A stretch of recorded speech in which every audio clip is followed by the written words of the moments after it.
Hello everyone, this is Mukesh Kumar and today I am going to explain how to calculate the GATE score or how GATE score is calculated by the National Coordination Board GATE. Okay, so first of all we will look to the formula uh, which is used to calculate the GATE score. Okay, so the formula given by the NCB is S is equal to SQ plus in a small bracket ST minus SQ into M minus MQ and MT average minus MQ. So in this formula, what are the terms? I will explain that. Okay. So S is the GATE score. So this S is the this S and this is the GATE score normalized of a candidate. Okay. And M is the marks obtained by a candidate in a paper. And MQ is the qualifying marks for general category candidates in the paper. Usually these MQ marks lies between 25 to 28. Okay. So, and here is the MT average, that is the average marks of top 0.1% or 10. Okay, whichever is higher. Suppose in any exam, 20,000 students are sitting. Okay, then 0.1% of 20,000 is 20.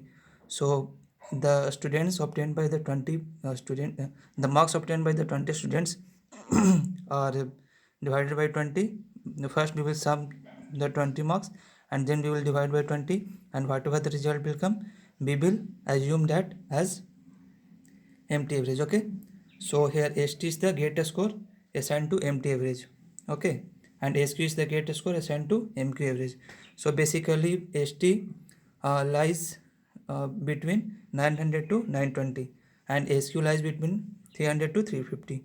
Okay, so we will also, this is the average formula, and now we will look example. Okay, so here suppose total 10,000 students or candidates appeared in GATE exam for a subject.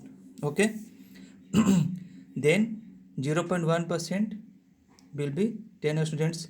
You know the basic mathematics, so you can easily calculate 10 students are the 0.1%, and they got marks like 93, 92, 89, 85, 84, 82, 75, 74, 73, 73. Okay, so first we will take average of these 10 sums. Okay, so the MT average will become the summation of all 10 terms divided by 10, so that will become 82. Okay, and the MQ will we are considering, MQ means the qualifying marks for a general category student is 25, so we are taking MQ as 25.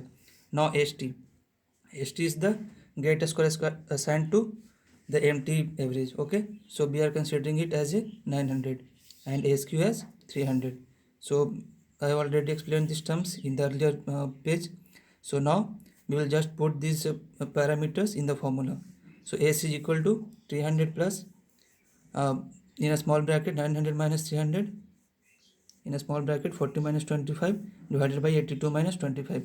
So when we will calculate this mathematical expression, so the next step will be 300 plus 600 into 15 by 57. So you can easily calculate these parameters or this expression as you know the basic mathematics. So finally we will get the S is equal to 458. So I have already sorry, I have missed one point. The A single candidate has scored 40 marks in the exam. Okay, so I am calculating the GATE score for a student who has scored 40 marks in the GATE exam. Okay, so now here we have got 458. So the students who have got 40 marks in such exam, there are 10,000 students seated or sat, sorry. So the basic GATE score that has been obtained by the candidate who has got 40 marks is 458. So that is the basic logic behind uh, getting the GATE score. Okay, so thanks a lot. I think this will help you a lot in calculating the GATE score. So earlier this was a very too much confusion in this process, so that is why I made a video. Thanks a lot. Thank you all, and please subscribe my channel. Thank you.